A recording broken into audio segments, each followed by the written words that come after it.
같으면 7만 불인데. 그래서 그때부터 이제 1센트가 10센트 되고 1달러가 되고 이렇게 늘어갑니다.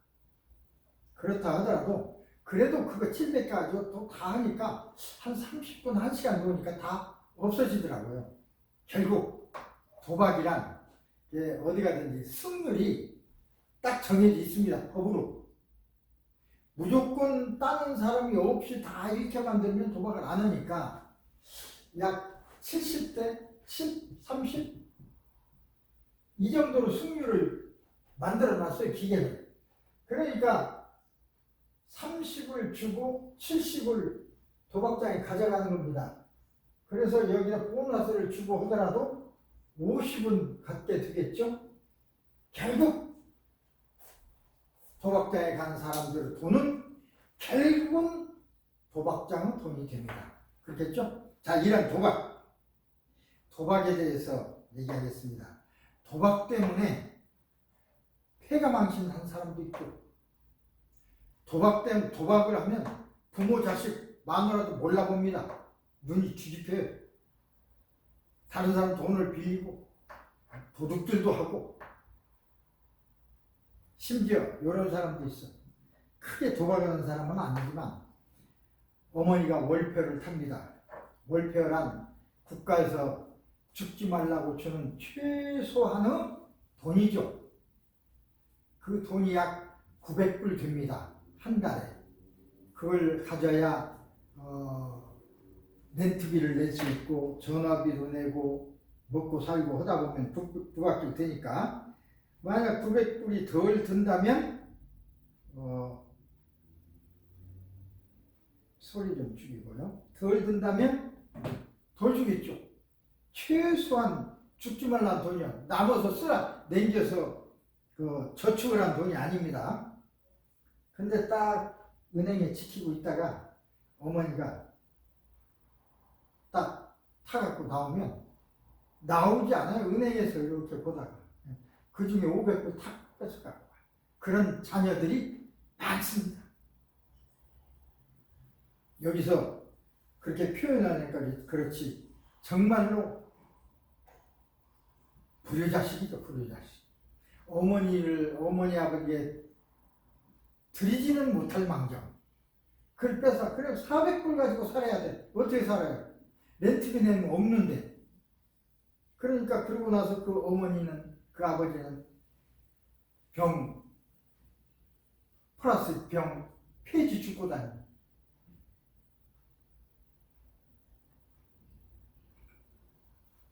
그러면서도 어머니니까 또 자식이 그렇게 가더라도 밉지가 않아. 그냥 주고 또 병 죽는 거야. 그렇게 사는 사람 많습니다. 도박이란 게 그래요. 부모도 몰라보고 아내도 몰라보고 자식도 필요 없습니다. 친구도 마찬가지. 몇 년 전부터 이 도박이 스포츠가 돼 있어요. 스포츠에도 도박을 합니다. 예를 들어 어디 농구, 미국서 농구 좋아하니까 축구 이게 벌어지면 돈 내기를 걸어요. 그 축구장에서도 둘이 걸 수도 있고 전체로 거는 그럴 수도 있고, 그러다 보니까 그게 개인이 문제가 아니고 전체 어떤 집단의 문제가 돼요. 도박사에서 이 팀이 이길 거다, 이 팀이 이길 거다 돈을 걸어. 그러다 보니까 문제가 생겨요. 승부 조작 문제가 생겨요. 이쪽이 이겨야 된다 그러니까 그쪽에 힘을 써가지고 뭔가 조작을 하고 해서 실제로 스포츠 승부 조작 문제가 우리 한국에서도 있었습니다. 그렇게 보면 참 마음이 어둡죠. 또 몇 년 전에는 스포츠 스타 출신의 농구 감독, 누구라고는 얘기할 수가 없습니다. 승패 조작 혐의로 구속되는 일까지 생겼습니다. 자기 팀을 쥐게 만들어. 야, 이게 이 노름에 미치면 그렇습니다. 물론 그만큼 돈을 받으니까 그렇게 했겠죠. 대학 농구와 농구 대잔치의 추억을 간직하고 살아가는 우리 젊은이들 마음을 아주 아프게 하는 사건이었죠. 이런 승부 조작 사건들은 스포츠 경기를 두고 베팅을 하는 스포츠 도박 산업, 여기 또 육성이 됐어요. 스포츠 도박 산업이 발생한 문제 중. 그러니까 도박이라는 것은 조금 재미로 하면 스포츠지만 이렇게 깊이 들어가면 병적인 현상이 되는 것입니다. 사회적인 문제가 되는 것입니다. 사실 유명인들이 도박과 관련된 사건에 열리는 것은 어제 오늘의 문제가 아니죠. 의화 밀발출 혐의, 의화를 밀발출한 혐의나 탈세 또는 혹은 불법 도박 혐의로 조사받거나 해외 도피 행각을 벌였던 그 공인들, 공무원들도 있고 유명한 사람들 많이 있고 지금도 존재합니다. 그랬지만 국가대표 출신의 선수들이 그렇게 했던 일은 없었습니다. 그런데 국가대표 출신 선수들이 이런 일에 휘말렸습니다. 충격이죠. 왜냐하면 스포츠라는 건 규칙과 팀플레이와 정정당당, 이것이 스포츠 원칙인데 여기에 도박 같은 것이 들어가면 이게 가치가 깨져버리는 거죠. 이러한 가치로 무장의 엘리트 스타 선수들에게는 엄청난 일인데 그 사람들이 그런 일을 했어요. 전부 다는 아니죠. 몇 사람이. 그래서 도박이란 정의를 하면요, 우연에 의해 주도되는 불확실한 사건의 결과에 확실치 않는 사건이죠. 그러니까 도박이 되는 겁니다. 금전적 내기를 거는 것을 얘기하죠. 돈을 걸어. 이쪽이냐 저쪽이냐. 어쩌다가 한번 도박을 재미로 할 수는 있습니다. 그러나 내 자녀가 도박으로 돈을 벌겠다고 하면 그것을 권할 부모는 없습니다.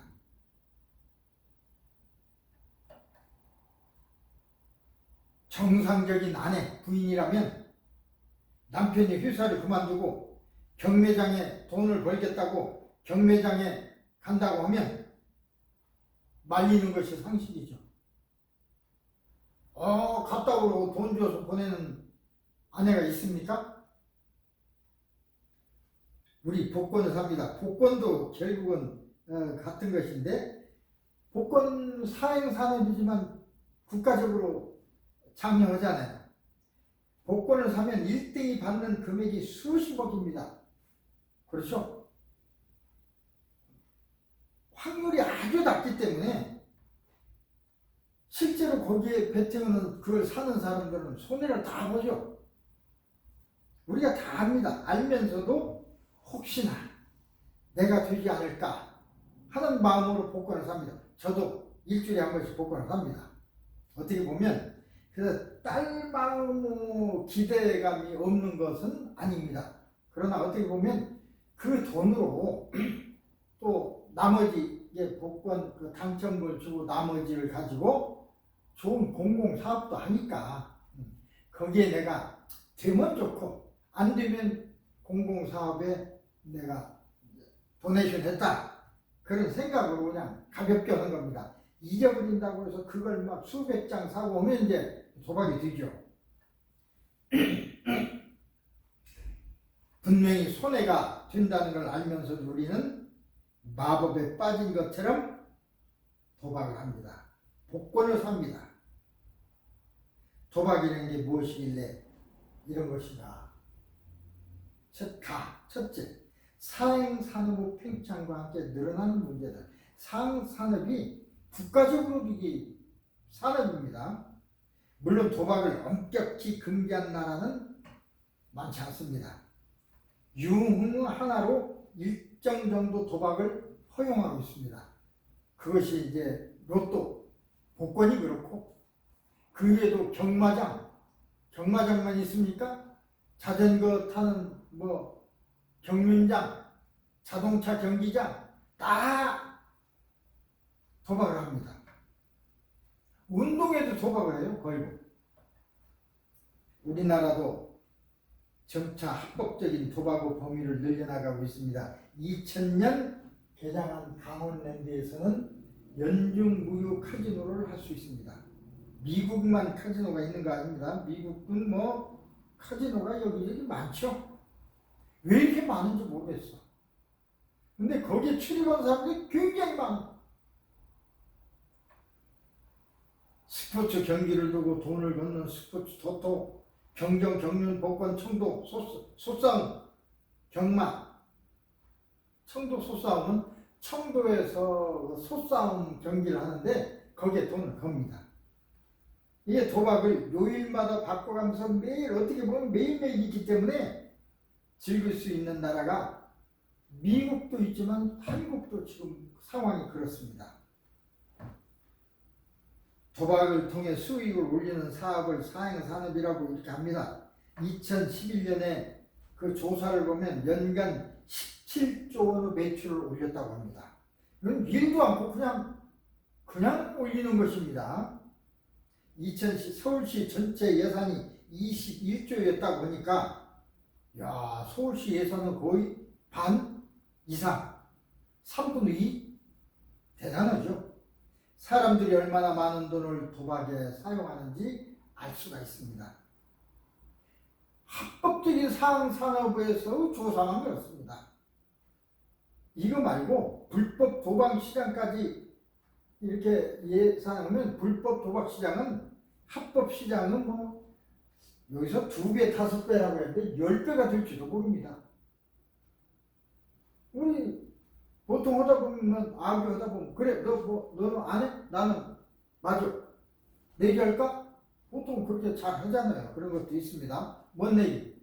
뭐 밥, 점심 내기 그런 것까지는 뭐 도박이라고까지 할 수 없죠. 어떻게 보면 친선일 수도 있어요. 그러나 진짜 돈을 걸고 주고 받고 하는 이거 도박입니다. 이로 인해 생기는 문제는 아주 심각합니다. 2012년 사행산업통합감독위원회에서 발표한 자료에 따르면 대한민국 일반 국민 중 7.2%는 문제성 도박을 하고 있다. 이야, 대단하죠? 7%가 도박을 하고 있어요. 도박으로 인한 문제를 보이는 사람에게서 보면 우울증이 많습니다. 왜? 이러면 우울해지죠. 기분 나쁘니까 술도 마시고 그러다 보면 너무 많이 돈을 잃어서 자기가 어떻게 책임질 수가 없으면 자살도 하고 도둑질도 하고 강도짓도 하고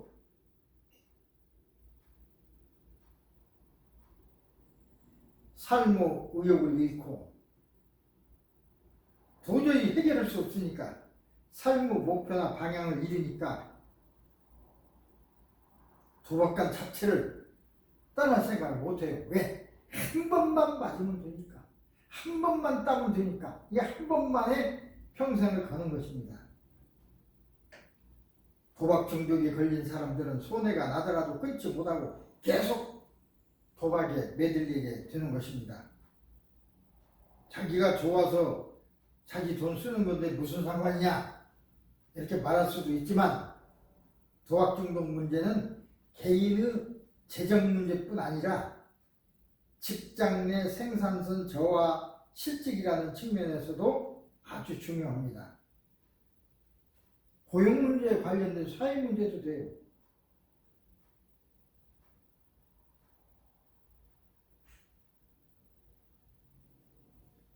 도박 중독이라는 범죄, 의료비 지출, 자산, 기초 생활비용이 발생하기 때문에 사회 전체의 부담이 파급된다는 점에서 중요합니다. 2009년 기준으로 사행산업으로 인해서 발생하는 사회 경제적 비용이 78.3조라고 이게 추정이 됐습니다. 그 당시 78.3조면 대단하죠. 지금 2024년 78조, 80조는 별거 아니라도 30년 전, 20년 전은 78조는 대단한 돈입니다. 무리한 도박은 자신의 생활을 파탄에 이르게 할 뿐만 아니라 가족과 사회에도 이토록 엄청난 부담을 주는 것입니다. 그런데도 사람들이 도박을 끊지 못하고, 그런 이유는 도박이라는 행위에 중독됐기 때문에 그렇습니다. 그래서 도박을 좀 재미로 즐기면 중독이 아니죠. 즐기는 거죠. 점심 내기라든지 예를 들어서, 그것도 점심 내기도 계속 문제가 되면 자기 힘에 겹게 하게 되면 또 문제가 되죠. 술이나 마약 같은 물질이 중독되는 것과 마찬가지로 도박도 중독이 되는 겁니다. 예, 알코올, 술 이런 물질에 의한 중독이지만 도박은 행위에 의한 중독, 행위 중독이라고 합니다. 이런 비슷한 거로서는 성행, 쇼핑, 인터넷 게임. 어떤 사람은 여기든지 쇼핑이죠. 쇼핑 중독 걸린 사람이 있어요.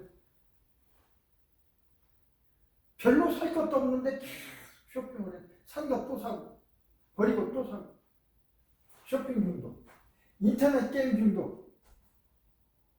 도박 다음에 중요한 게 이제 인터넷 게임 중독. 우리 왜 셀폰으로도 게임하고 유튜브 중독, 다 이게 중독입니다. 오히려 이게 지금은 도박 다음에 이제 새로운 세대들의 중독은 인터넷 중독입니다. 셀폰 인터넷 중독.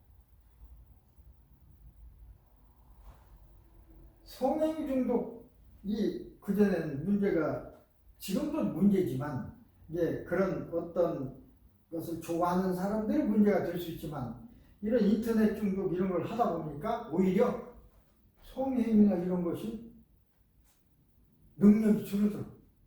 그래서 생산 능력이 줄죠. 옛날에는 한 가정을 이루면 보통 7에서 12, 많으면 15까지 형제를 뒀습니다. 할 일 없으니까 자녀 생산을 이게 이렇게 표현해서 미안합니다만, 지금은 이런 것 저런 거 하다 보니까 온 정력을 짠 거에다 쏟고 나니까 하면 정력이 없어. 성행할 정력이 없어. 그러니까 그냥 골아 떨어지는 거예요. 싫어. 그러다 보니까 자녀 수도 겨우 이제 하나 둘. 그 원인도 여기 있습니다. 어쨌든 행위 중독이라고 합니다. 이걸 행위 중독. 두 번째, 인생을 파탄에 이르게 하는 행위 중독 도박. 인생을 파탄에 이르게 도박 중독인 지속적인 도박 행위로 인해서 개인적, 사회적, 직업적 측면에서 심각한 결과를 일으키면서도 반복된다는 것이 문제죠. 병적 도박입니다. 이거 병적인 도박. 병입니다. 심각한 후유증이 있음에도 불구하고 도박하고 싶은 충동에 저항을 못해. 그러니까 도박에 빠진 사람들은요, 금방 물론 배고파도 그 돈으로 도박을 해요. 그 돈 가지고 도박을 해. 그리고 배고프면 훔쳐먹고. 1980년 충동 조절 장애 중 하나였습니다. 도박이. 그런데 2010년, 13년부터는 공식적으로 중독성 질환으로 이제 병으로 분류된 겁니다. 옛날부터 병이라고 한 게 아니라 단계적으로 도박 중독자는 도박에 대해 계속 집착을 보이고 스스로 조절하는 능력을 상실하게 됩니다. 그렇죠? 이대로 도박이 정상적으로 즐기는 도박과는 전혀 다릅니다. 즐기는 도박이 아니라 내기 도박. 물질 중독과 마찬가지로 내성과 금단, 그러니까 즐기는 도박은 그 금단 증상 이런 게 없어요. 끝나고 나면 재밌어. 야, 그래, 내가 점심 사지. 내가 이겼구나. 그냥 내기 아니라도 그냥 우리 뭘 걸지 않더라도 내기 할 수 있잖아요. 예를 들어. 그런데 이것이 이제 중독이 되면 내성이 생기고 금단 증상을 겪는다는 것입니다. 내성이라는 것은 같은 정도의 즐거움과 흥분을 얻기 위해서 판돈을 점점 늘려나가거나 도박에 참여하는 횟수나 정도가 점점 커지는 것입니다. 내숭. 술도 처음에는 한 잔 마시다가 자꾸 마시다 보면 2잔 먹어도 괜찮아. 나중에 10잔까지 늘어나. 이게 내성입니다. 먼저 시간에 제가 옛날에 어떤 직장에 있을 때 일을 말씀드린 적이 있죠. 어떤 친구가 전혀 술을 입에 못 댔습니다. 술 냄새는 못 맡았어요.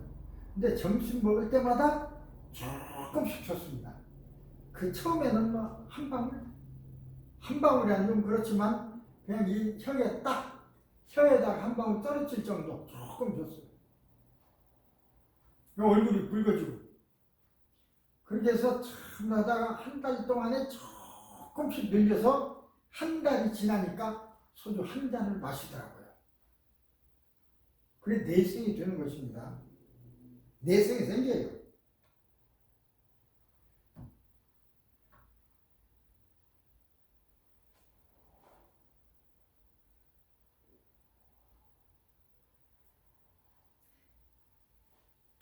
그래서 도박을 조절하거나 줄이거나 중지시키려고 하면 노력하면 노력할수록 괴롭고 짜증이 나.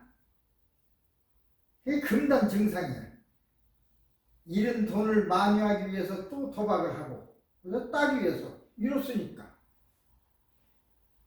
가족이나 주변 사람들에게는 도박행위를 숨기고 거짓말을 하고, 도박장에 간다고 얘기하고 가는 사람도 간혹 있죠.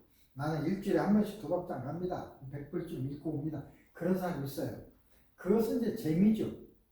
그런데 그게 그 재미로 끝나면 좋은데, 그것이 이제 내성이 생겨서 중독이 되면 안 되는 거죠. 많은 중독자들이 자신은 일정한 범위에서 도박을 즐기는 사교성 도박자, 소셜 갬블러. 사교, 재미로 한다. 사교성이 아니라 재미로, 재미 도박이라고 착각을 합니다. 그리고 자신이 도박 중독자이고 인생이 파탄나고 있음에도 불구하고 본전을 찾아야 한다는 생각에 도박을 계속합니다. 본전 생각난다고 그러죠. 본전. 도박을 하기 위해서 돈을 빌리거나 가족들에게 도박에 관해서 거짓말을 하거나 도박 문제로 가족과 갈등이 지속되고 있다면 도박 중독이라고 보면 됩니다. 자신이 도박 중독이라는 생각이 들거나 나 도박 중독일까? 그리고 그 문제를 내가 도박 중독인 것 같아? 라고 문제를 제기한다면 치료될 수 있는 가능한 사람이죠. 치료 가능한. 그래서 정신건강 전문의와 상담을 받으면 치료될 수가 있습니다. 그런데 그렇게 하지 않고 어떤 경우에는 약을 먹으려고 해요. 약 먹는다고 그게 되는 것이 아닙니다. 지역사회와 정부 차원에서도 도박 중독으로 일어난 엄청난 사회 경제적 손실을 고려하면 어떻게 도박 중독자들을 도울 것인가에 대해서 구체적이고 실제적인 논의가 이루어져야 합니다. 그렇다면 왜 도박 중독에 빠지는가? 오늘은 아까 얘기한 도박뿐 아니라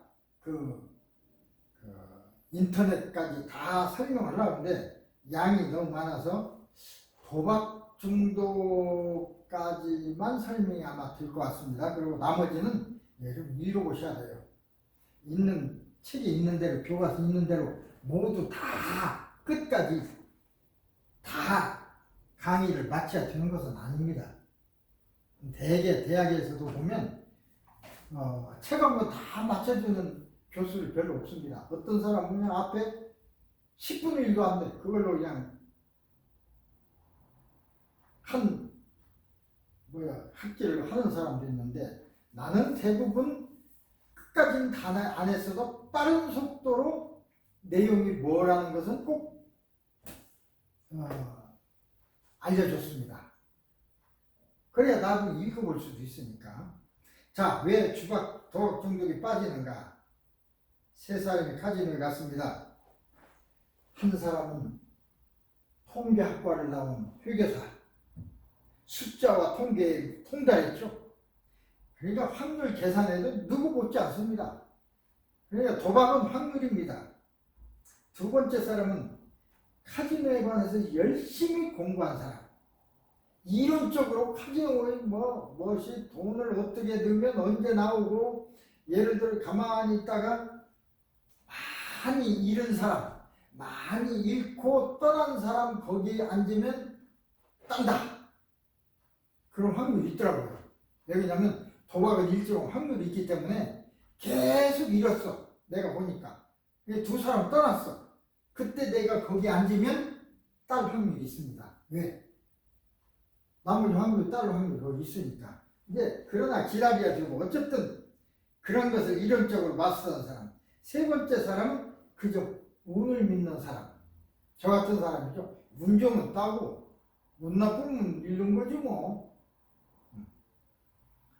도박에 관해서라고는 아는 것도 없고, 도박을 돈을 벌기 위해서 노력해본 적도 없고, 그냥 간 사람이에요.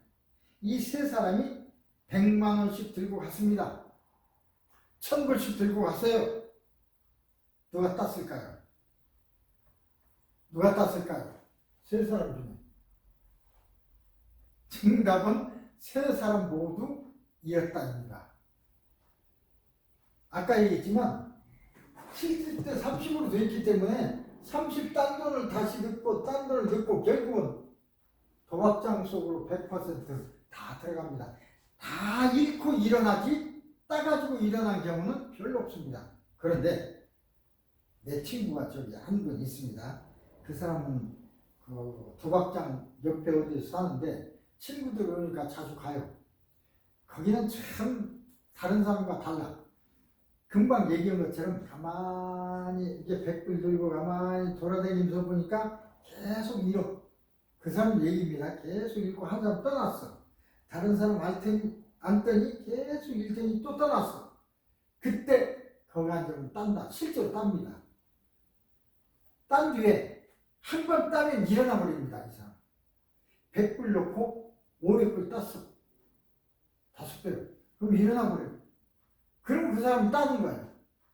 대부분 일어나질 못합니다. 또 하지, 그걸로. 또 하다 보면 결국 기계 속으로 다 들어갑니다. 3명 모두 돈을 잃었다 하는 게 정답입니다. 통계학과 출신이든 도박 공부를 박사학위 가질 정도로 많이 한 사람이든 운을 믿는 사람이든 운이 좋은 사람이든 상관없이 중간에 잭팟도 터질 수 있습니다. 그러나 계속 하면 잃게 됩니다.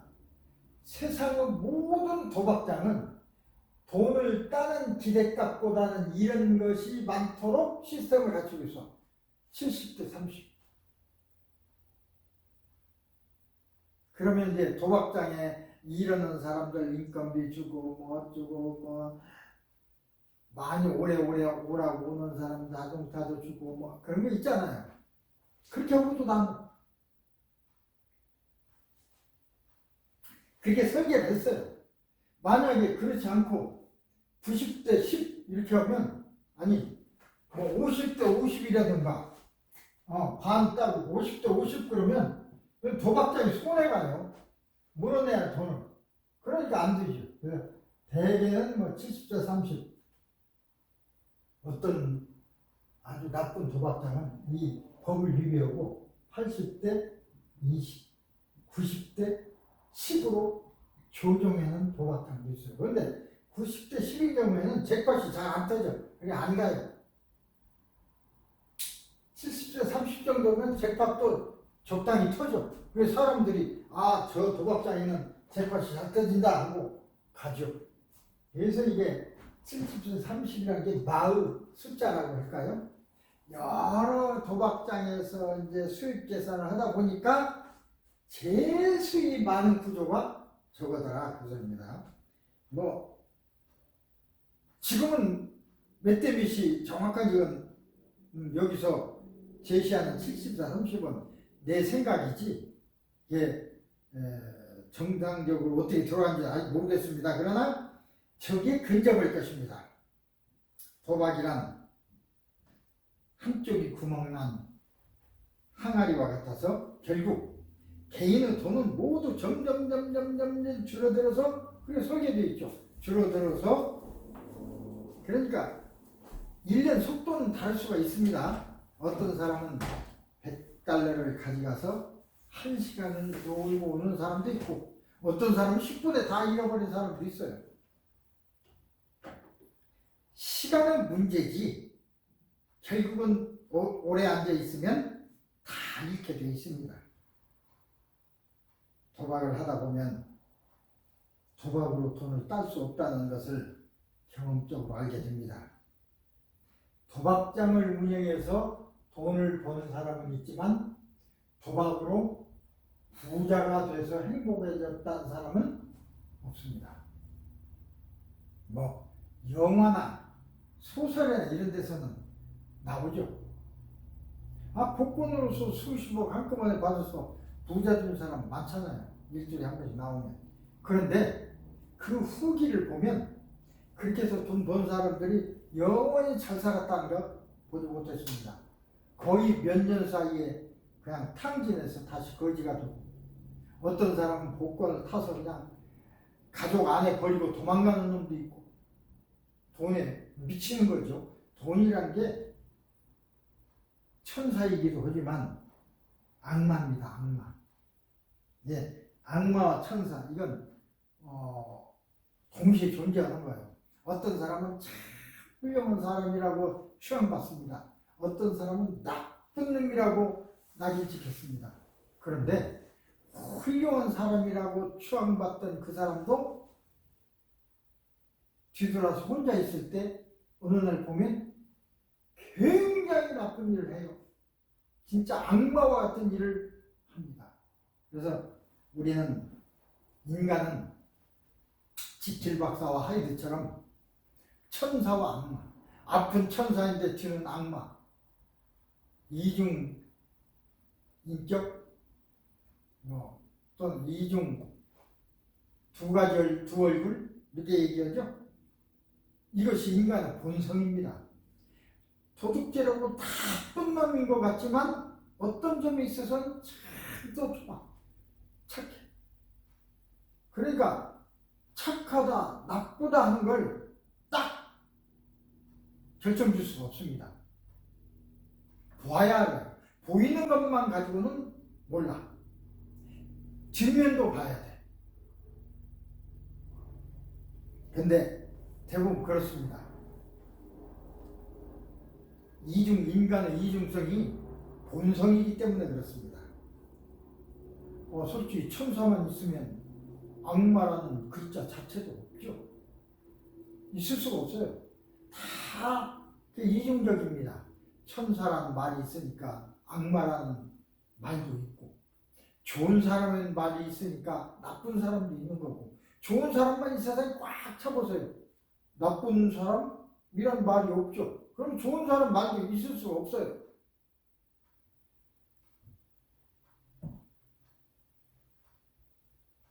사람들은 곧잘 도박에 빠지고 한 번 도박에 중독되어 빠지게 되면 헤어나오지를 못합니다. 이게 꼴이죠.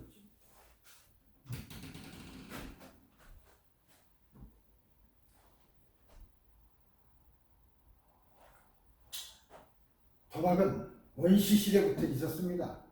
요새 만들어진 게 아닙니다. 원시시대부터. 토끼나 한 가르면 그것과 내기. 내기에서 토끼 누가 가져가느냐. 어떻게 보면 도박 역사는 인류 역사가 비슷할 정도로 깁니다. 인류 역사와 함께 하는 거예요.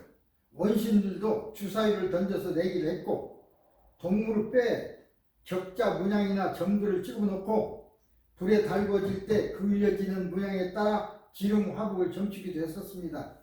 카드놀이, 동물로 싸움, 경주 등의 돈을 걷는 행위가 계속되어 왔고, 그렇죠? 이로 인해서 가산을 탕진한 경우도 있었습니다. 하지만 사람들은 그 원인을 궁금해하지 않았습니다. 그렇죠? 서양사회에서는 도박하는 것을 운명의 신에게 복을 기원하는 행위로 간주했기 때문에 우리도 동양에서도 운이 좋았다. 운에게 맡기죠. 운이 좋았어. 그 동양사회에서도 근면성실을 배제하고 단박에 돈을 벌려는 행위로 행위를 도에 거듭나는 것으로 봤습니다. 결국 동양이나 서양이나 도박에 빠지는 중독적인 상황을 비윤리적이라고 또 나쁜 행동이라고 생각했기 때문에 사람들이 도박 중독이라는 병에 걸리고 개인적 사회적 폐해가 발생하더라도 별다른 관심을 두지를 않았습니다. 천벌을 받았다고 생각했습니다. 노름에서 다 탕진해서 거지되면 천벌 받았네. 나쁜 놈이 나쁜 짓을 하다가 그렇게 됐다고. 당연하다. 그렇게 생각했습니다. 도박뿐 아니라 다른 중독 질환에서도 비슷합니다. 두 번째, 도박은 사회 환경과 개인의 복합적인 원인으로 일어나는 뇌 질환이다. 뇌에서 일어난 질환으로 이제 요새는 봅니다. 우선 사회 환경적 원인이 있습니다.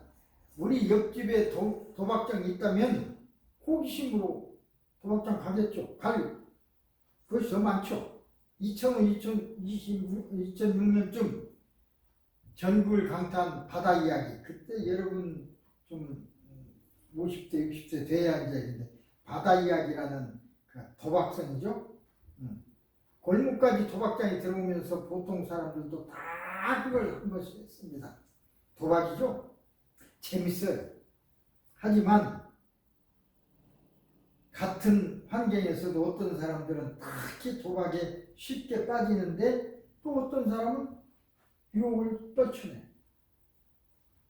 도박장이 바로 여기 있더라도 그런 환경이 그러니까 갈 확률이 더 많지만 그래도 안 가는 사람이 있어. 왜 그럴까요? 정신의학자들은 도박 중독이 단순히 나쁜 사람들이 빠지게 되는 나쁜 행동이 아니라 일종의 병이 아닐까? 뇌에서 일어나는 질환이 아닐까? 이런 생각에서부터 단서를 찾기 시작했습니다. 우선 도박 중독과 유전 연구를 했습니다. 부모 또 가족 중에 도박 문제가 있을 때 할아버지가 도박했어요? 아버지도 도박 때문에 문제가 됐어요? 그러면 자녀가 도박 때문에 문제 생길 확률이 3배 이상. 그러니까 우리 결혼할 때도 그거 봐야 돼요. 그래서 집안이 좀 괜찮은 그걸 따지는 집안이 있어요. 보면 아버지를 봐. 아버지 저 사람 술, 고래, 도박하네? 근데 할아버지도 그랬네? 그럼 이거 사유가 안 돼. 안 돼. 확률이 그게 많습니다. 할아버지들도 그랬다면 12배나 발생 빈도가 높아진다고 합니다. 아버지가 그러면 3배, 아들도 그럴 확률이 3배 높아. 이 유전이죠. 할아버지까지, 아버지도 그렇고 할아버지도 그렇다면 12배나 높아져. 이건 유전이라는 것이 확실합니다. 그러면 왜 그럴까? 유전학 연구에서 한 결과 뇌에는 쾌감과 학습을 담당하는 도파민, 세로토닌 이런 것을 분비시키는 유전자가 있다고 하는 것이 알려졌습니다. 그냥 우리는 뭐 이기면 기분 좋으면 도파민이 분비된다 그렇게만 알고 있는데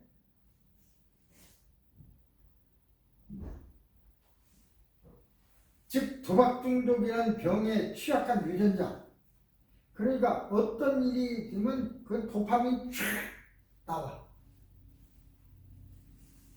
조그만 즐거운 일이 있어도 거기에 이제 문제가 되죠. 그런 유전자를 가지고 있는 사람들, 이 도파민을 분비하는 그런 유전자를 많이 가지고 있는 사람들, 도박에 접하게 되면 남들보다 쉽게 기분도 좋아지고 다른 희열도 느끼고 그러니까 중독이라는 병에 빠지게 되죠. 도박 중독이 뇌우 이상으로 발생한다는 것을 직접적으로 보여준 연구는 MRI, 뇌영상이죠. MRI를 찍었어요. 이 실험에서 도박 중독자들은 일반인에 비해 충동 조절과 선택 결정을 담당하는 복내측 전두엽 피질, 이 활성이 떨어지는 결과를 보였습니다. 이는 병적 도박자들이 도박을 해야 할지 말아야 할지, 이 도박장에서 생활을 끝내고 가야 할지 안 할지 상황, 이런 에서 엉뚱한 판단을 하게 되는 것이 의지가 부족해서가 아니라 유전적으로 그렇기 때문에 이 특정 부위의 기능이 떨어지기 때문에 그런 결정을 못 한다는 거예요. 땄으면 일어나야 되는데 일어나지 못해. 아까 얘기했듯이 일어나는 사람 있잖아요. 일어나는 사람은, 일어나지 못하는 사람은 이러한 전두엽의 실행력이 떨어진다 이 말입니다. 활성이 잘 되는 사람은 그냥 일어날 수 있어요. 이게 이제 연구의 최근 밝혀졌습니다. 또 다른 연구에서는 도박 관련 비디오와 즐거운 내용 비디오, 그리고 슬픈 내용 비디오 이걸 보여주면서 MRI를 찍어서 관찰해 봤습니다. 즐거운 내용과 슬픈 내용 비디오를 볼 때는 두 집단 간의 차이가 없었지만 도박에 관련한 비디오를 볼 때는 차이가 보였습니다. 즉 도박 중독자들은 도박 이후 자극에는 똑같아, 일반인과. 그러나 도박과 관련된 자극을 보여줄 때는 도박 욕구가 더 증가해요. 이게 구조적으로 문제가 있다는 거죠. 충동적으로 변해서 빠져든다 그것입니다. 세 번째, 돈을 딸 때의 쾌감이 불안감, 좌절감, 죄책감을 외면하게 만들어. 그러니까 도둑질하고 또 남을 빼앗고 그런 죄책감에서 땄다고 하는 것이 그 죄책감을 잃어버리게 만들어요. 일반적으로 도박 중독은 4단계로 진행된다고 합니다. 도박 중독에 빠지는 가장 밀접한 관계를 가진 것은 1단계가 따는 단계, 위닝 페이스. 따야 또 하니까 일단 한번 따면 그 즐거움 그걸 잊지 못하는 것입니다. 도박을 하는 첫날 또는 초기에 많은 금액을 딴 사람은 도박에 중독될 가능성이 많습니다. 저는 딴 일이 별로 없다고 그랬죠. 갈 때마다 잃었어요. 그러니까 도박이 별 흥미가 없어. 잘 안 갑니다. 만약에 저도 갈 때마다 땄더라면 심심하면 갈 때만 할지도 모릅니다. 그 황홀감, 기쁨, 이 강렬한 기억으로 남기 때문에 짜릿하죠. 땄을 때는 얼마나 짜릿해. 그 빰빠를 울리면요 그냥 과음을 지르고 그렇죠. 그 돈을 가지고 앉은 그 원인이 남을 빼앗고 도둑질하고 속이고 가족을 속이고 해서 가져온 돈이라 하더라도 그 마음이 없어져 버려. 긴장과 스릴 대단하죠. 물론 한 번도 큰 돈을 딴 적이 없는 내도 도박에 빠져든 경우 있습니다. 이걸 보고 실제로 나도 딴 적이 없는데 도박을 시작하는 축에 따는 경험은 많지만 자신이 심리적인 갈등과 문제로부터 도피할 수 있다는 것을 알게 됩니다. 도박이 주로 짜릿함을 느끼지는 못하지만 화투패를 잡고 있는 동안, 도박패를 잡고 있는 동안은 고민이 없죠. 집중할 수 있기 때문에. 그래서 고민이 있고 뭐 좌우간 여러 가지 잊지 못할 그런 것 때문에 고민이 있을 때는 도박 같은 걸 하면 그 순간 잊혀져. 거기에 집중하니까. 우울증이나 불안, 신체적 통증, 아픈 것도 잊어버려. 수술 환자도 도박할 때는 아프다 소리 안 해요. 끝나고 나서 아프다고 그러지. 이것이 진통제보다도 더 강한 것입니다. 도박이 주는 황홀감. 이 따는 단계를 경험한 사람들은 도박이 주었던 짜릿한 쾌감, 즐거움을 반복적으로 느끼고 싶어 합니다. 그렇죠? 망각을 신이 준 선물이라고 합니다. 잊어버리는 거. 도박 중독자들은 망각을 안 해요. 그냥 확실히 기억하고 있어. 마치 금방 어저께 아까 금방을 땄던 것처럼 열흘 전에 딴 경험도 금방 땄던 것처럼 얼마나 그 짜릿한 경험인지. 그래서 그걸 또 느끼기 위해서 자꾸 하니까 가산이 줄어들고 가족들이 괴로워해도 한번 따면 한 번만 되면 되니까. 근데 한 번 돼도 또 해. 한 번만 두고 노름은 사람 보면 한 번만 되면 끊는다고 그래. 근데 한 번 됐어도 계속 한 번 더 하다가 다 잃어버려. 1단계 따는 단계에서 2단계는 잃는 단계, 3단계는 절박한 단계, 4단계는 절망 단계. 이 전부 잃으니까 절망에 빠진 뒤에도 도박 중독자들은 자신의 재산뿐 아니라 가족들이나 친척들 돈까지 다 끌어모아서 반복적으로 계속 도난합니다. 앞서 말했듯이 애당초 도박에 취약한 유전자를 가지고 태어날 확률이 높습니다. 이들은 이성적 사고를 가능케 하는 전두엽 피지로 활성이 감소된 뇌의 질환, 그런 질환을 가지고 있다면 그럼 어떻게 보면 환자입니다. 환자. 도박도 어떻게 보면 중독이니까 환자죠. 이런 도박 중독을 해결하는 방법, 이걸 정말로 완전히 해결할 수 있다면 이 세상의 중독은 사라져 버리겠지만, 그러나 하나의 방법이지 완전히 없앨 수 있다는 것은 아닙니다. 해결을 쓰는 방법을 우리가 아는 것도 굉장히 중요하죠. 전혀 해결 방법이 없다. 그러면 힘들겠지만 도박장에 없는 것이 3가지가 있습니다. 한번 확인해 보세요. 시계, 창문, 거울이 없습니다. 시계 있는가 보세요. 없어요. 창문도 없어요. 냉방이 잘 돼 있어.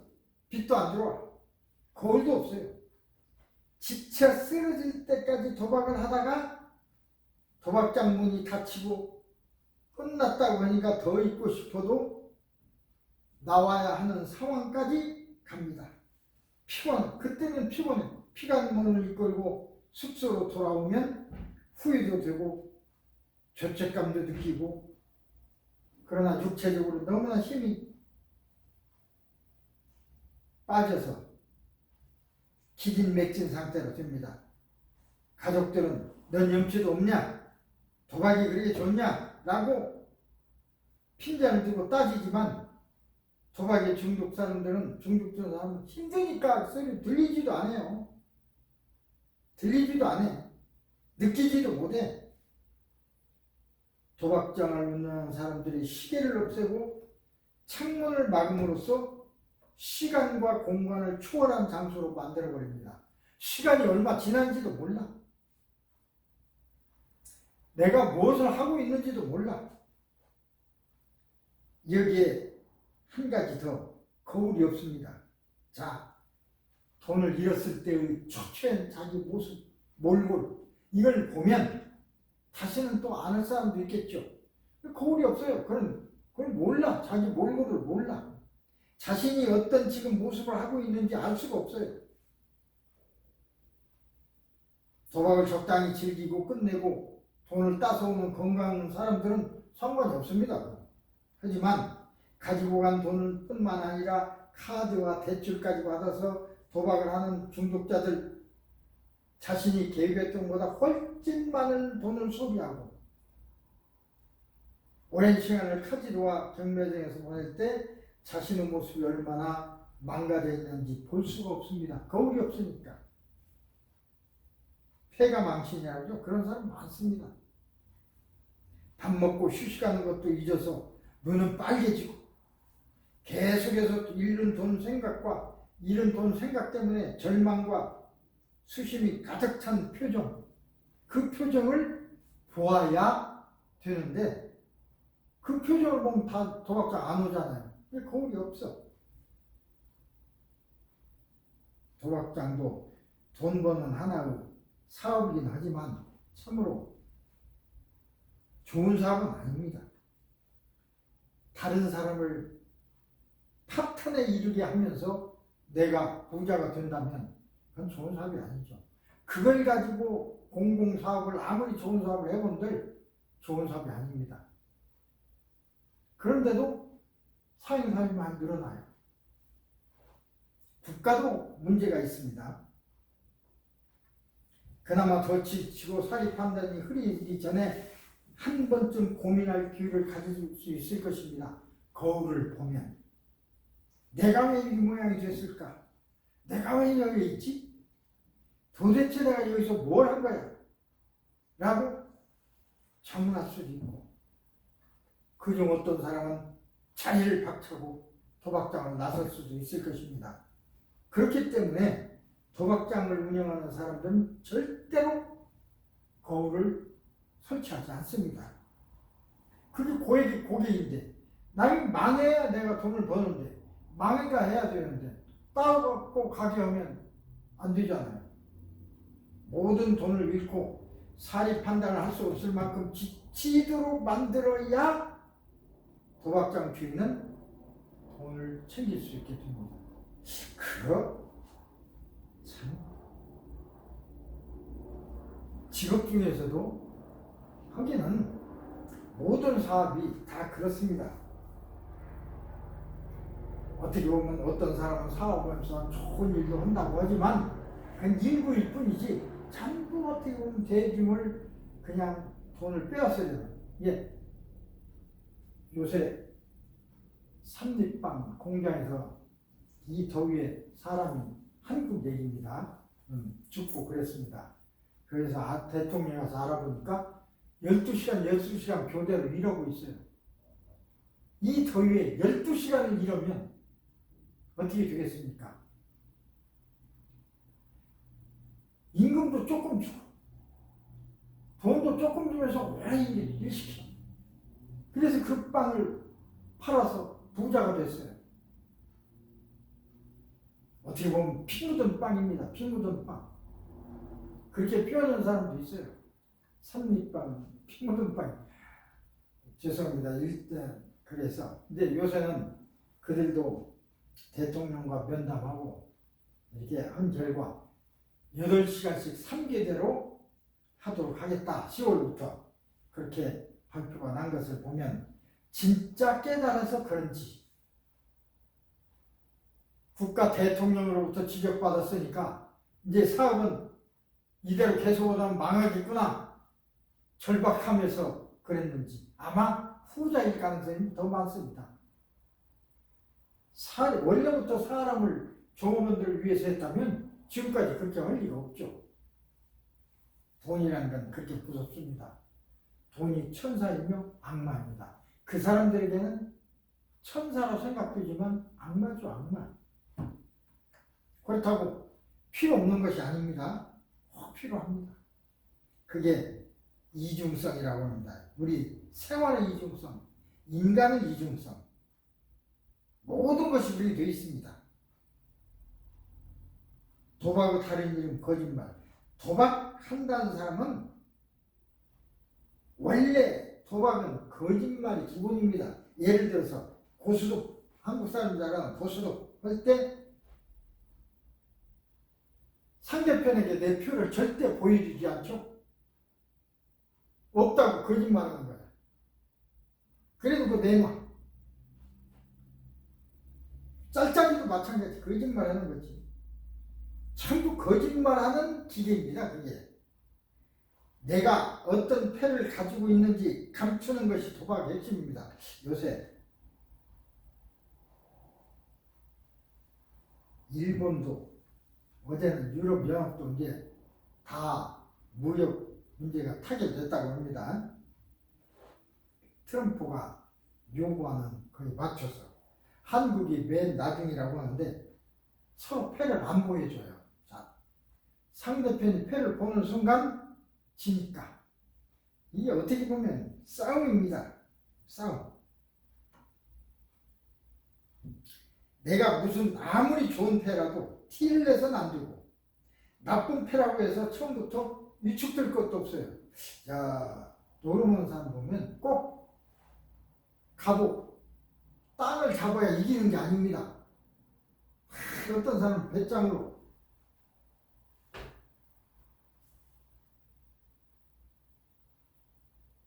가장 낮은 수인 망통이라고 합니다. 0을 잡고 있으면서도 다 가슴 펴고 있어요. 그러면 3땅 잡은 사람이 저 사람 저 표정 보니까 이거 한 5땅 가진 것 같은데 이거 내가 들어가야지. 3땅을 가진 사람이 포기를 해버립니다. 그 배짱이죠. 그런 사람이 또 이겨. 그래서 자기 패를 안 보여주는 겁니다. 남을 속여야, 철저히 속여야 이길 수 있습니다. 남을 철저히 속이려면 나까지도 속여야 돼. 나 자신도 속여야 돼. 서양 얘기 포커페이스라고 있죠. 포커페이스. 그게 바로 남을 속이고 자신도 속인다고 하는 포커라는 사람들의 얼굴 모습. 좀처럼 자기 감정을 얼굴 표정에 드러나지 않는다는 말의 뜻입니다. 따라서 도박을 하는 행위와 함께 항상 따라드는 행동이 거짓말. 그 사람들은 거짓말이에요. 거짓말이 아주 몸에 뱄어. 자신을 속이고 도박을 함께하는 사람도 속이고 친구고 뭐 소용없어요. 상사하고 부하고 소용없어요. 도박할 때는. 거짓말이 하나 습관이 되어버렸습니다. 거짓말 잘하는 게 기술이에요. 그 사람이 딱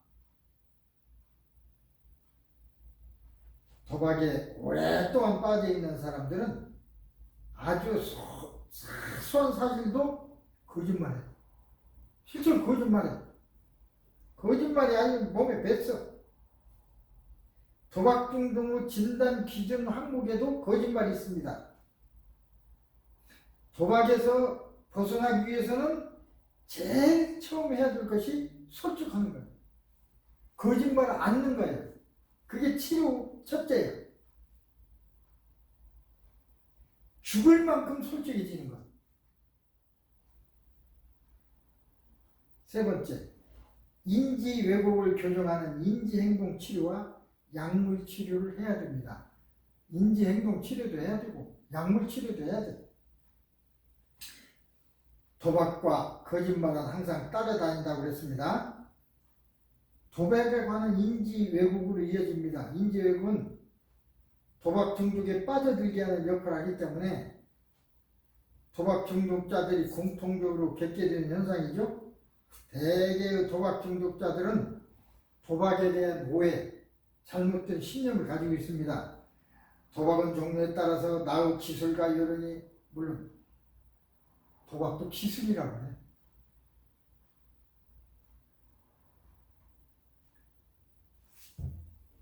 그러나 아무리 기술이 있어도 도박하는 거대한 확률을 좌지우지할 수 없습니다. 그래서 스스로 자기 기만이 빠지다 보니 자기를 속이는 자기 기만에 빠지다 보니 확률을 조절할 수 있다는 확신을 가지게 됩니다. 아, 내가 이게 도박 확률 70대 30? 이것도 문제없어. 내가 아니까. 판을 조절할 수 있다고 하는 확신까지 가지게 돼요. 그래서 돈을 잃더라도 운이 나빴다. 재수가 없었다. 그래 생각합니다. 이길 때는 내 능력으로 이긴 거야. 내가 잘해서 이긴 거야. 착각. 이 통제력의 착각이라고 합니다. 그래서 머릿속에는 늘 과거에 승리했던 기억만 기억합니다. 착각만 기억해. 이를 회상의 편파성이라고 합니다. 여기까지 읽을 건 없지만 자원 그래.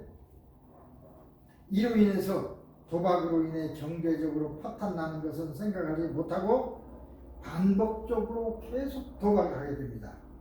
도박 중독자들은 미신적 사고도 겪게 되는데, 예를 들어 좋은 꿈을 꿨어. 오늘 선실력이 나타났어. 예를 들어 복권을 샀어.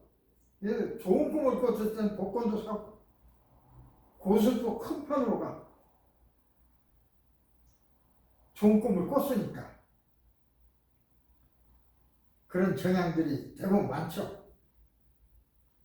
이 인지 왜곡입니다. 따라서 도박 중독으로부터 벗어나기 위해서는 이런 인지 왜곡을 수령하는 인지 교정이 반드시 필요합니다. 좋은 꿈 꿨다고 나도 이제 그런 생각을 많이 합니다. 꿈자리에 좋으면 꼭 뭘 사야지 하는 생각이 들어. 도박 충동을 피하는 기술, 스트레스 관리, 가정 및 사회에서 적응 훈련 등을 통해서 재발을 방지하는 작업 등이 포함된 인지행동 치료가 이루어져야 합니다. 그러나 이거 쉽지 않습니다. 한 번 중독된 사람들은 인지행동을 바꾸기가 아주 힘이 듭니다. 그러나 바꿔야죠. 의식적으로 이런 사실을 깨달아도 또 도박을 하게 됩니다. 알고서도 도박 중독을 뿌리기 위해서는 근거를 가지고 있는 여러 치료 방법들을 적절하게 혼합하여 사용할 필요가 있습니다. 약물 치료도 필요하고 인지 행동 치료도 필요하고 또 여러 가지 단도박 모임, 도박을 끊기 위한 모임입니다. 단도박 가족 모임, 이런 거 도박하지 않고 그냥 노는 모임, 이런 것을 함으로써 끊을 수도 있는데, 이게 중독이라는 게 쉬운 것이 아닙니다. 치료를 거부해요. 중독자들은 대부분 치료받기를 원하면 괜찮은데 치료를 거부해. 제가 그 전에 마약 중독에 대해서 얘기할 적에 그 얘기하는 일 있죠. 제가 마약 중독을 끊게 할 수가 있습니다. 최면에 들어가서 술도 못 먹고 담배도 못 피고 마약도 못 하도록 할 수가 있습니다. 마약하면 그냥 냄새가 싫어서 등줄 긁고 토하고 구토하고 그렇게 만들어 놓으면 못 하죠. 그런데 그런 치료를 할 수는 있는데 중독자들이 나 좀 치료해 주세요. 간절한 마음으로 오면 치료가 돼요. 간절하지 않으면 치료 안 됩니다. 근데 대부분 중독자들은 간절한 마음이 없어.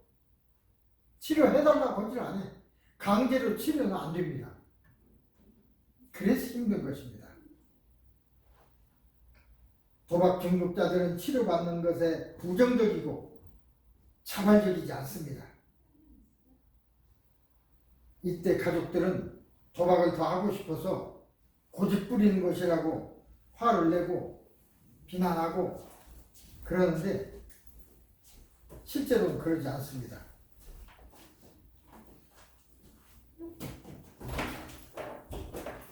도박 중독자들은 자신이 중독자임을 인정하고 치료를 받겠다고 생각하는 순간 엄청난 두려움이 몰려옵니다.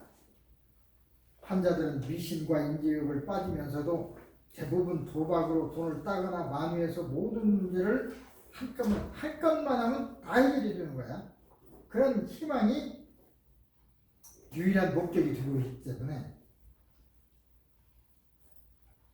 그런 도박을 끊는 순간 이런 희망이 사라져 버리니까, 그러니까 어려운 삶을 계속 난 평생 살아야 돼. 그러나 할 것만 일어나면 이것이 없어져. 그러니까 끊지를 못하게 되는 겁니다. 희망이 사라지니까. 그래서 도박 중독자로서 도박 중독을 인정하기 쉽지 않고 두려운 것입니다. 실제로 치료가 시작돼도 도박을 끊게 되면 실제적으로 빚도 남아있죠. 빚도 갚아야죠. 가족 구성과의 문제 있죠. 사회 구성과의 역할 문제 있죠. 직장 문제도 있죠. 장래 현실적인 문제도 있죠. 이거 어떻게 할 수가 없어요. 안 된다. 그냥 한 판 더 해서 될 때까지. 그래서 결국은 무너지고 마는 것입니다. 따라서 도박 중독자를 설득할 때는 도박을 하지 말라는 것보다는 그들이 느끼는 심리적 고통에 대해서 관심 가지고 이해를 하고 수단을 찾아주고, 도박을 안 해도 먹고 살 수 있는 수단이 있으면 끊을 수도 있죠. 도저히 그거 않고 다른 취직할 수도 없고 하는 일이 없으면 또 그걸 하게 되는 것입니다. 그래서 수단을 찾아주고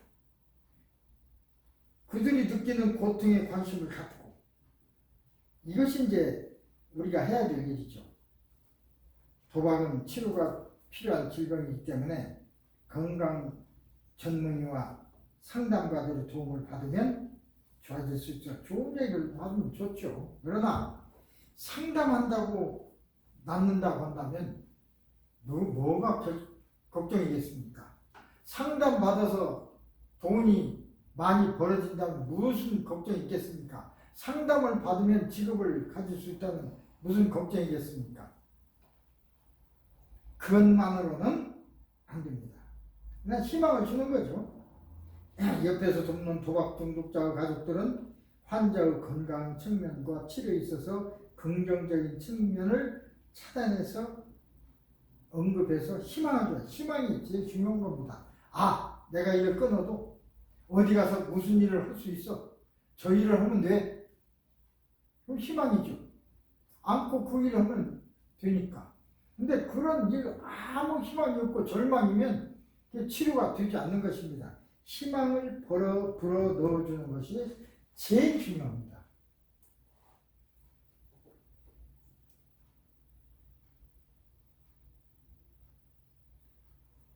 자, 아까 이 말이 조금 더 제가 빨리 해서 이제 길어졌다면,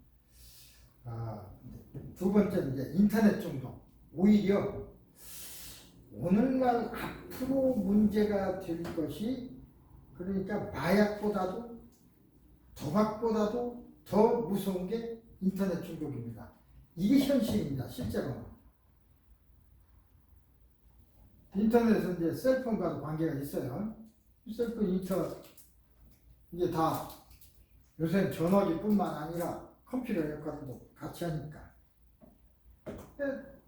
아버지가 얘기했을 때 가족 간의 대화에서도 컴퓨터를 보고 인터넷을 보고, 강의 시간에서 인터넷을 보고, 이 큰 병이에요, 병. 오직은 미국 어떤 고등학교에서는 등교할 적에 전화기를 회수합니다. 하교할 적에 내주고, 그런 법을 만들었어요. 수업 시간에 그거 다 보게 돼. 여러분도 마찬가지입니다. 나도 마찬가지고. 교회 가서도 목사님 설교할 때 그걸 보고 있어요. 왜 사람들은 인터넷에 빠지는가라는 질문에 대해서 여러 답변들이 있습니다. 인터넷에 빠지기 쉬운 것과 안 빠지도록 하는 것은, 또는 빠진 사람을 금방 꺼내는 것은 다른 문제입니다. 한 번 빠지면 꺼내기가 힘들어요.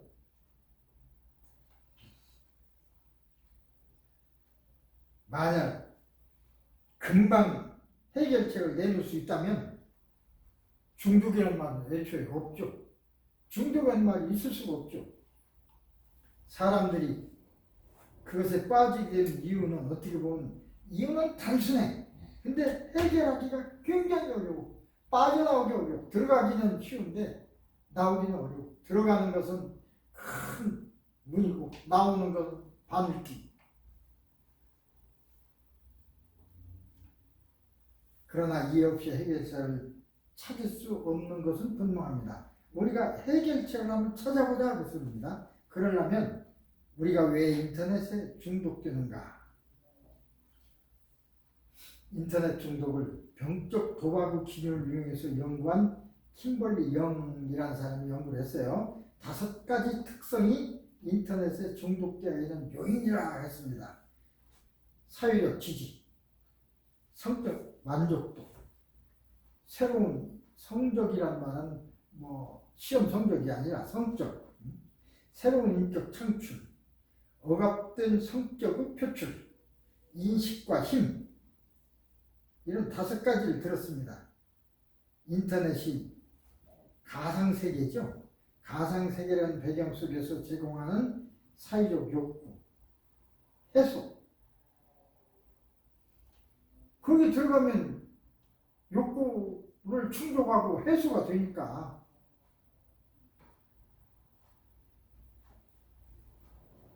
거기에 보면 중독이라는 건 부작용이 있어야 된다고 했죠. 그래야 중독이라고 했죠.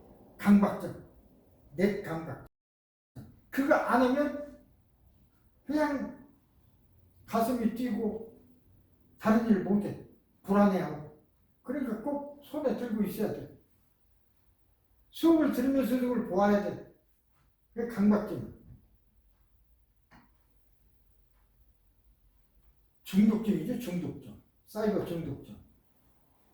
거기에 ACE 모델이 있습니다. 요새 불체자 체포는 ACE가 아니라 사이버 중독 모델입니다. 첫째, 익명성입니다. 온라인 공간에서는 내가 누군지 몰라요. 그러니까 빠져들기 쉬워. 마음껏 무슨 일 해도 표 안 나. 둘째, 편리성. 온라인 공간에서는 포르노그래피라든가 이런 걸 얼마든지 봐도 그런 걸 쉽게 볼 수가 있고 얼마나 재밌어요. 그죠? 또 채팅을 해도 그냥 만나서 얘기하는 것보다 글로 말로 하는 것은 훨씬 쉽죠. 쉽게 할 수 있다 그 소리입니다. 편리해. 셋째는 도피 탈출. 익명성, 인터넷은 익명성이 기초해서 편리하고 또 활동적으로 하게 되니까 어떻게 보면 전신적인 긴장, 걱정으로부터 헤어날 수가 있어요. 걱정 없어. 하다가 나오면 되니까.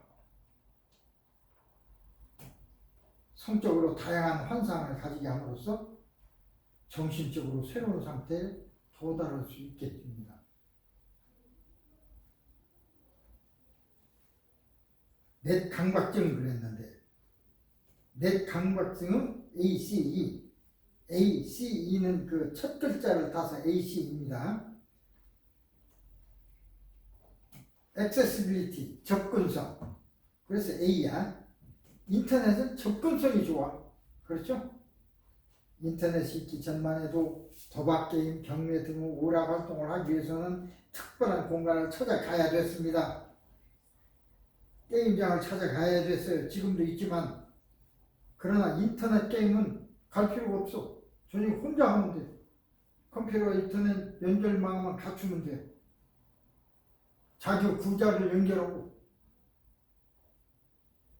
두 번째, 컨트롤, 컨비니언스, 통제성, 통제 편리성. 인터넷은 과거 현실 공간보다 훨씬 편리해. 게임, 주식, 경매 등을 얼마든지 할 수 있어. 인터넷으로 요새 다 디파짓도 하고 돈도 빼고 벤모 그런 걸 이용하면 단 값도 지불할 수 있고 다 하잖아요. 그걸로 번거롭게 은행까지 가지 않아도. 그러나 개인들의 책임 또한 훨씬 커졌습니다. 흥분 쾌감도 있어요. 익사이트먼트. 얼마나 재밌어. 금방 되니까. 예전에 제가 저 타주에서 온 분 침취를 했는데 뭘로 인터넷 받자 오더라고. 내가 없는데 벤모 하나는 만들어 놨거든요. 벤모 딱 그 열고 그냥 셀폰 길이 딱 되니까 그냥 돈이 빠져서 내 계좌로 들어오더라고요. 얼마나 편리합니까? 편리뿐만 아니라 얼마나 재밌습니까? 개인, 주식, 경매 참 재밌습니다. 쾌감이 있죠. 이것이 중독으로 이끄는 것입니다. 요새는 그 경매도 저도 이제 경매 그 집을 살려고 경매를 참여하려고 공부를 하고 실제로 하고 있는데 경매장까지 먼저 한번 가봤어요. 9시, 7시에 일어나서 거기까지 2시간 달려가서 경매에 참석했는데 요새는 그거 가지 않아도 돼요.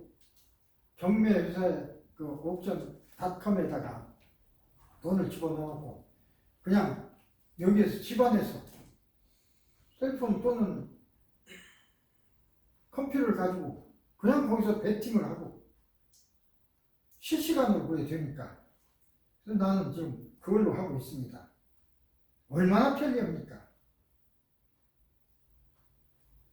이렇게 인터넷 스마트폰에 빠진 이유가 진짜보다도 더 좋아요. 실제는 가짜인데 내가 진짜 가서 하는 건 아니잖아요. 가상인데도 진짜보다 더 좋아.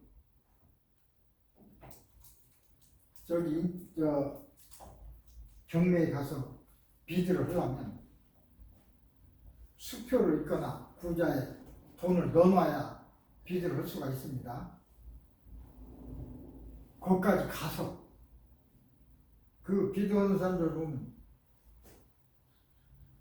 특유의 그게 있죠. 여기 경매 나왔습니다. 2만 불부터 시작합니다. 2만 불입니다. 2만 불입니다. 2만 불 있습니까? 예, 나왔습니다. 그러면 다음에는 3만 불 되겠습니다. 3만 불 있습니까? 그렇게 외치거든요. 재밌기도 하지만 거기까지 그걸 하려면 거기까지 가가지고 손을 들고 그것보다는 집안에서 그냥 동시에 그걸 보면서 기계로도 할 수가 있거든요. 거기 나와 있는 사람도 할 수 있지만 동시에 인터넷이 나오니까. 미국 라이거 대학 존 슐러 박사는 몇 가지 욕구가 과도한 인터넷 집착의 동기가 된다고 했습니다. 이제 설명을 하니까 이런 사람이 이런 얘기했다, 저런 사람이 저런 얘기했다는 예를 많이 들지만 우리가 모르는 것도 아니죠. 그는 사람이 인터넷에 빠지는 결정을 매슬로우 심리학에 기초해서 연구했는데 매슬로우 심리학이라는 것은 어떤 필요와 욕구가 동기로 작용되어 사람의 행동을 유발하며 일정 욕구가 채워지면 상위 단계 욕구로 발전한다는 이론이 매슬로우 심리학입니다. 실러는 인터넷이 다음 6가지 욕구에 만족감을 가져다 주기 때문에 인터넷에 매달린다고, 그래서 급기야 중독이 된다고 주장합니다. 첫째, 성적인 욕구 말고, 이 성적인 욕구는 사람이란 누구나 다 있어요. 그냥 공개적으로는 할 수 없는 거죠. 쉽지 않은 거지만 은밀한 곳에서는 이게 잘 되는 것입니다. 그래서 인터넷이 변화된 의식에 대한 욕구, 성취와 정복의 욕구, 소속에 대한 욕구, 관계에 대한 욕구, 자아실현과 초월, 이런 6가지 만족감을 가져야 되기 때문에 인터넷에 매달린다, 중독이 된다, 이 얘기를 합니다. 현대인들이 숱한 좌절을 겪을 때마다 인터넷은 게임, 놀이, 가상세계, 역할극으로 이를 보상할 수 있는 다른 기회를 제공합니다. 요새는요, 이게 꼭 이런 기계를 만져야만 되는 게 아니라 안경을 쓰고 생각만 해도 되도록 되어 있고, 요새는 세상이 무척 달라지죠. 가상 공간에서 느끼는 대리만족은 그것이 가짜이지만 강력하니까 누군들 꿈에 이루어지는 곳에 머물고 싶지 않겠습니까? 꿈이 이루어진다면 누군들 싫겠습니까? 살아가는 동안 이루지 못할 줄 알았던 꿈이 이루어지는데 가상세계지만 그것을 할 수 없다면 얼마나 큰 고통입니까? 이런 유혹을 인터넷에서는 제공합니다. 짜릿한 만족을 경험한 이들은 이런 가상 공간에서 점점 더 빠져나오기 힘들죠. 가상 공간입니다. 그러나 그 시간만은 기쁘죠. 그럼 빠져나오면 또 허탈해. 그럼 또 들어가. 그게 이제 중독입니다. 중요한 것은 아무리 좋더라도 그게 가짜라는 것입니다. 현실은 그렇지 않습니다. 현실이 아닙니다.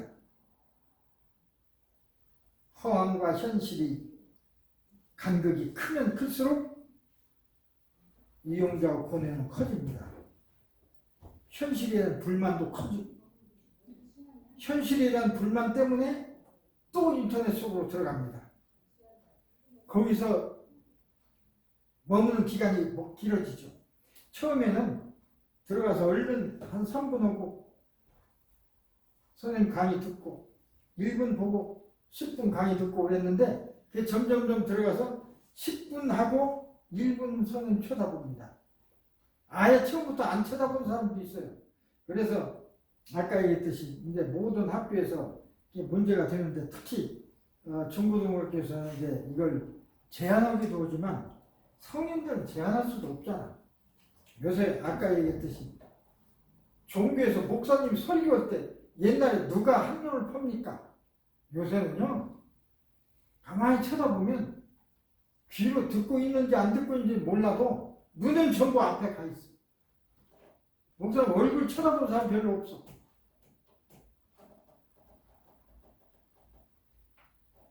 앞으로 시대가 어떻게 변할지 모르겠습니다. 그러다 보니까 우리가 많은 지식이나 이런 건 접할 수 있는데 깊은 지식을 가진 사람이 없어요.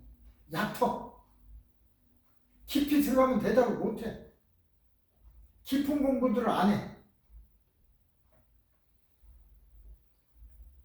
그런 것을 지적하면 화를 냅니다. 그 다음 인터넷이 채워주는 4가지가 있습니다. 돈, 쾌락, 친구, 지위.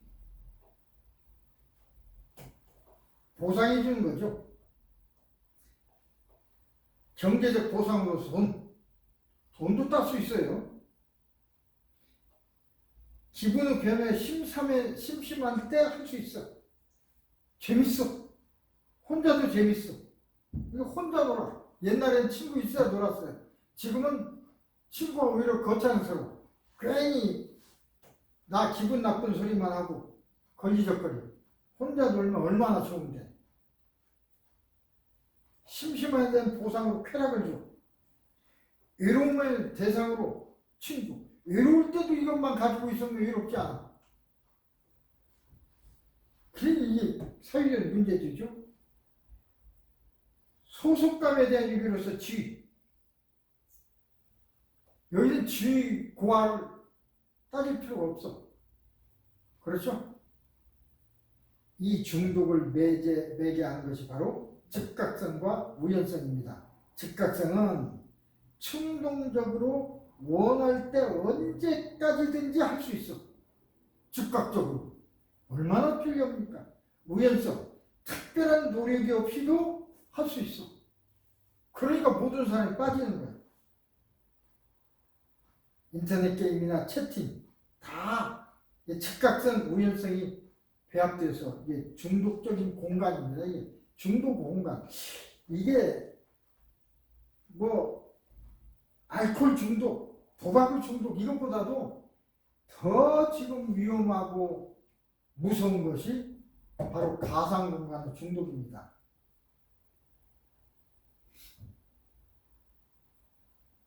만약 인터넷에 즉각성과 우연성을 배제한다면 중독은 안 되겠죠.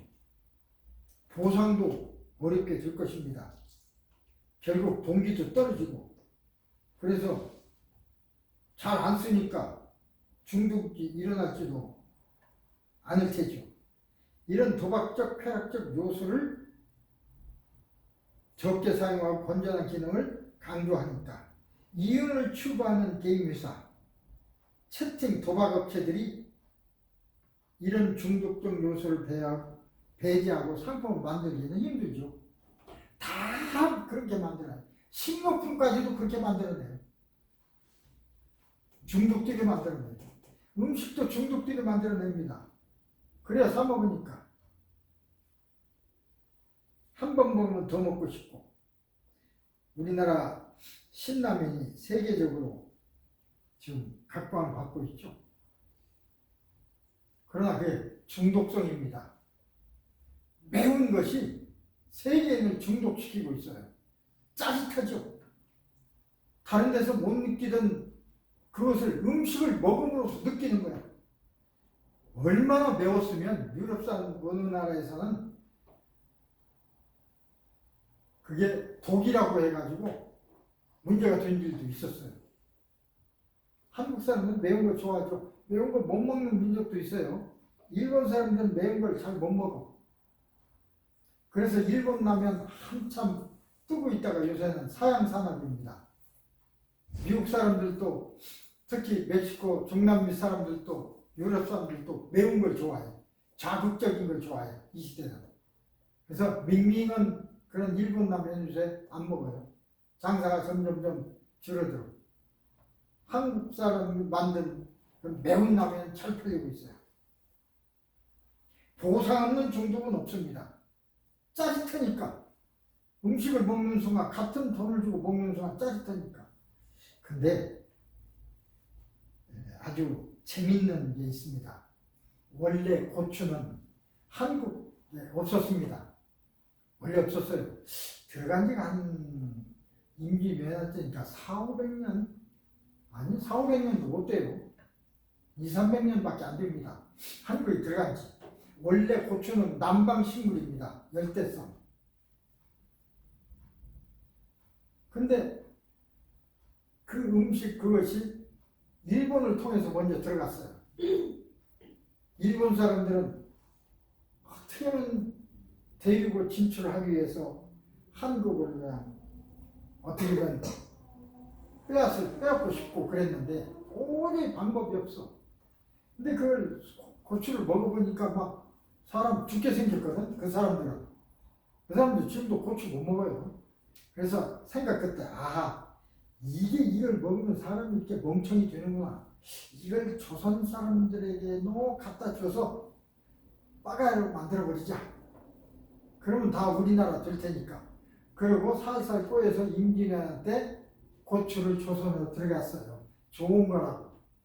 근데 한국 사람들은, 조선 사람들은 그걸 먹어보니까 진짜 괜찮아. 추울 때 몸도 더워지고 김치 담그는데 담그니까 너무 좋아. 국 끓이고 음식 없는데 넣으니까 너무 좋아. 그래서 오히려 없어서는 안 될 조미료가 되어버렸죠. 원래 그 한국으로 들어가게 된 역사는 한국 사람을 다 멍청이 만들어서 바보 만들려고 들어갔던 음식이 지금은 한국을 주된 음식이 됐고 세계를 주름잡는 음식이 되어가고 있는 것입니다. 보상이야. 짜릿한 맛. 근데 음식을 먹어도 짜릿해야 돼. 뭘 해도 짜릿하지 않으면 안 돼. 그래서 중독이 돼. 보고 싶고, 하고 싶고, 빠지고 싶어. 갈망이죠, 갈망. 그래.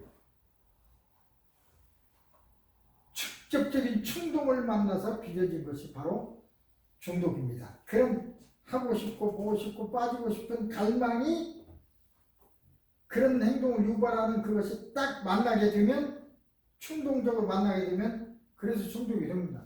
신라면 중독되는 거예요. 세계 사람들이 많이 중독되고 있고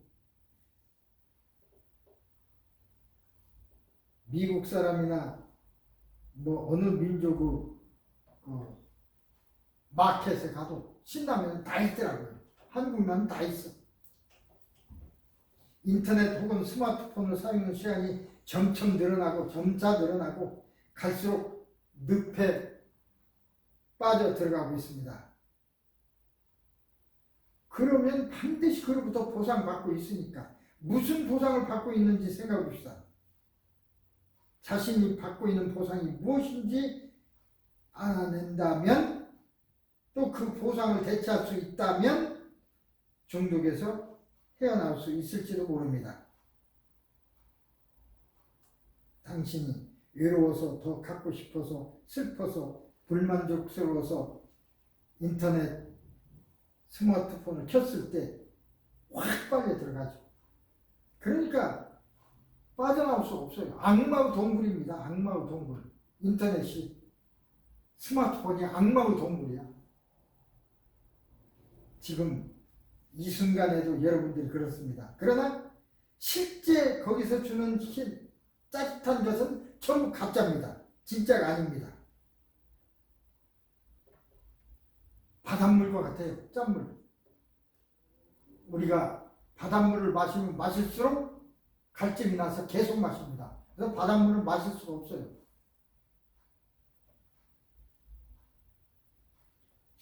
현실에서 보상을 얻지 못하는 한 가상세계에서 보상을 아무리 받아도 우리는 목마르고 헛기질 수밖에 없습니다. 이것을 우리가 풀어주고 하는 것이 문제죠. 오늘은 뭐 여기 스마트폰 중독이 계속 있습니다만 결국은 인터넷 중독입니다. 똑같은 내용이니까 뒷부분은 여러분 이제 읽어보시면 다 이해가 될 것이고요. 오늘은 여기에서 시간을 마치겠습니다. 이번